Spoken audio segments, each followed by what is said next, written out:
I'm not saying it absolves people of stupidity. I'm not saying it absolves people of wrongdoing. I'm not saying it absolves them. I'm not saying that. So please, no one twist my words. What I'm saying is we have to understand what we are up against. Hello? Hey, how you doing? This is Oz from Covington, Kentucky. All right, Oz, what's up, man? I just listened to you, this first-time caller. I've listened to you for a while, and you touched on a lot of topics that, you know, I can relate to, particularly the taking the knee at the football game. That's just such a joke because they act like, oh, they're sacred. NFL, it's so sacred. It's just bread and circuses. It's just modern Roman Coliseum. And people who run the NFL are mostly dirtbags, like Robert Kraft, who likes to get his little rub and tugs down there at the Orchids of Asia spot down there in Florida. And then, you know, you got the Miami Dolphins coach snorting all the lines off the strippers, getting caught on camera. And that's plenty to take a knee about, but they don't ever talk about that. They just expect you to go out there and, I hate to say it, but tap dance, you know, that's what it is. They're wanting to speak up and, you know, shed light on something, and people want to go there and escape from that stuff, but they're, you know, and it's just sad. But then talking about the back to work protesters, most of those are stooges that are being funded by Prince, the Blackwater guy, and Betsy DeVos. That's true. That's a fact. That's a fact.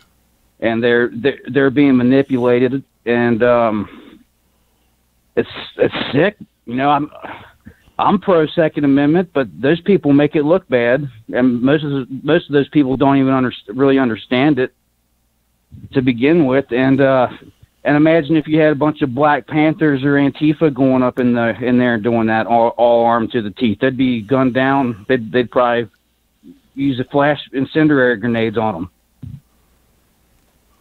Right. That's just the hypocrisy. And you know, it's fascism is what it is. It's you know, you got the same group, the same guy, Eric Prince and the Blackwater guys, paying ex-CIA people to join Project Veritas and go and infiltrate whatever groups they can and sabotage them, infiltrate, subvert.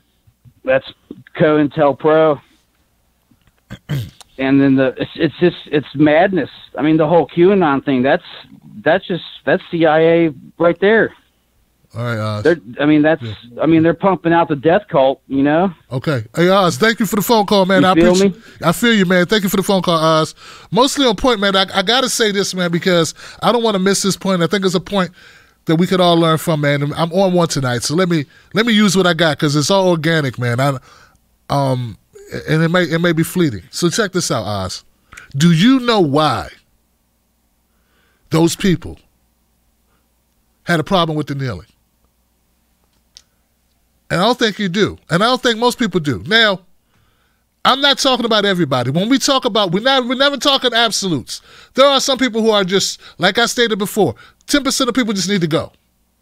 We can't get rid of them. We can't just kick them out.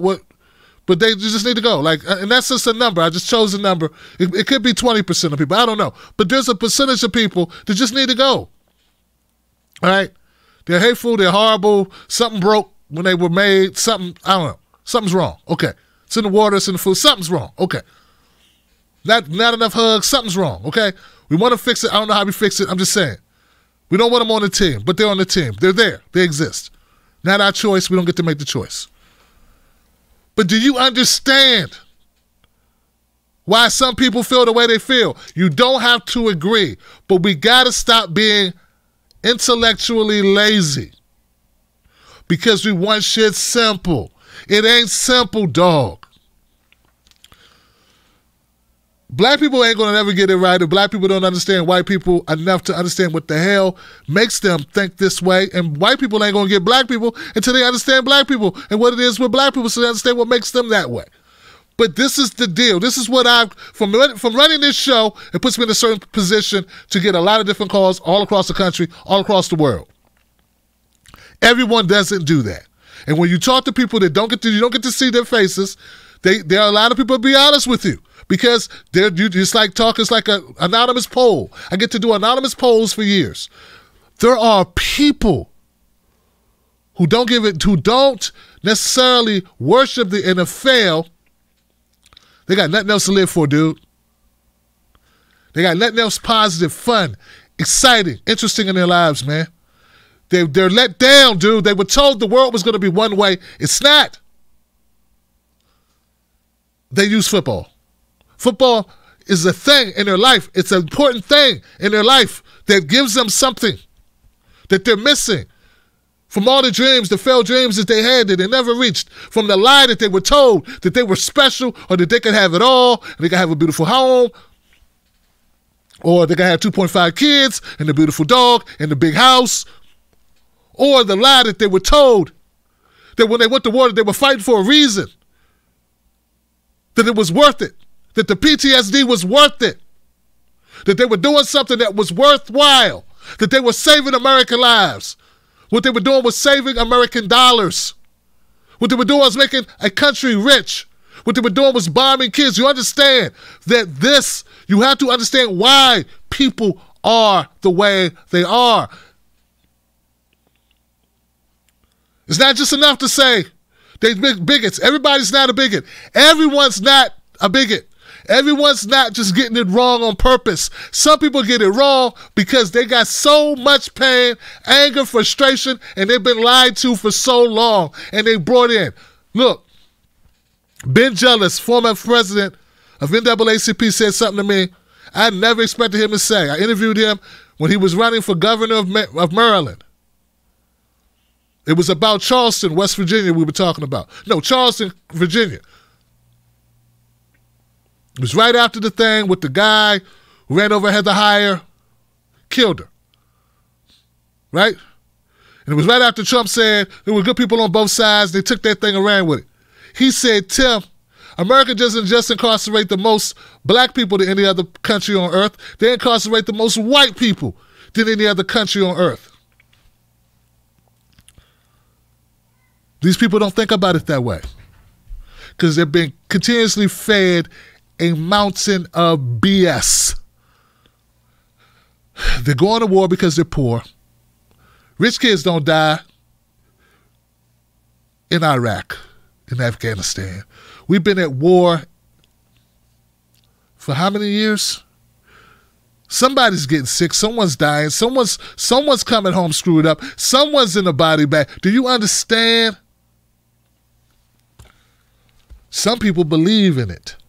Some people believe in America. Some people believe, and their parents believe. They were raised to believe. You understand? So I'm going to get off it, but we got to take the time. I'm not saying it absolves people of stupidity. I'm not saying it absolves people of wrongdoing. I'm not saying it absolves them. I'm not saying that. So please, no one twist my words. What I'm saying is we have to understand what we are up against and to not give it the requisite amount of weight and consideration cheapens the argument. And it's going to make it that much harder for us to understand one another. If we don't understand each other, we got no shot. So it's not about Tim's trying to be a saint, an ignorant person in the comment section. It's not about me kissing anybody's ass. It's about realizing it's deeper than that. It's deeper than just this picture in your mind of an ignorant asshole spitting, yelling, and using the N-word. It's deeper than that. It's someone's father raising a child, telling him, "We Americans," and why is he? "We Americans," and blah, blah, blah. And your my father, he died in Vietnam, World War II, and it's someone yelling at a 6-year-old about pride and country and patriotism. and it's about a kid turning 17 with no college money for college, and only option is the local dry cleaners or joining or getting a scholarship to play football, which is a whole nother thing, or going to join the service. And that's it. That's all. There ain't nothing else. Do you understand? Generation after generation after generation. Small towns all across this country where all they got are the prison,